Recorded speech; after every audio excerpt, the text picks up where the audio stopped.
3, 2, 1. Hello and welcome to this week's mailbag from Gillette Stadium. If you have a question for me, tweet it to me at Doug Kide using the hashtag MailDoug, and I will try to answer it. First question here comes from Boston Sports Alerts, who asks, who currently has the lead for the number 4 wide receiver spot, Maurice Harris or Dontrelle Inman?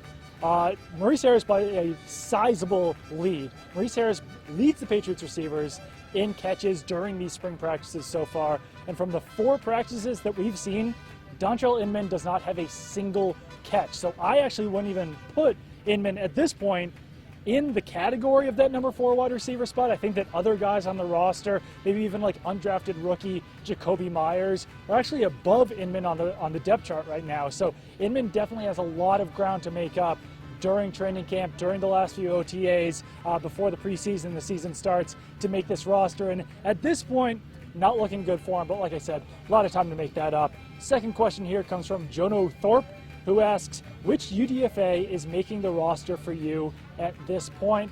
It's a good question. I think the guy that I just mentioned, Jacoby Myers, is probably in the lead as far as undrafted free agents go. He actually got some personal time with Tom Brady during the Patriots' third day of minicamp. It was Jacoby Myers, N'Keal Harry, Tom Brady, and Brian Hoyer. And Myers was kind of an inclusion into that group on the third day of minicamp. Before that, it was guys like James White working with that group. It was guys like Ben Watson. So just the fact that Myers was working with Tom Brady, definitely a good sign for him, and he is getting a lot of second-team reps on the Patriots offense.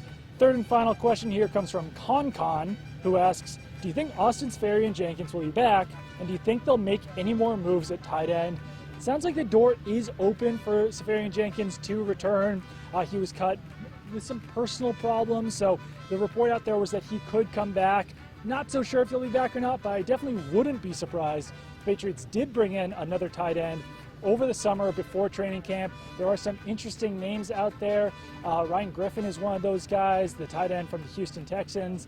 You've also got guys like Michael haven't said that name in a while. Michael Ho'omanawanui, AJ Derby. So there's some former Patriots who are available as well, but I'd say that Griffin is probably the top name available. And if they can work out a contract, he would be an interesting name to bring in.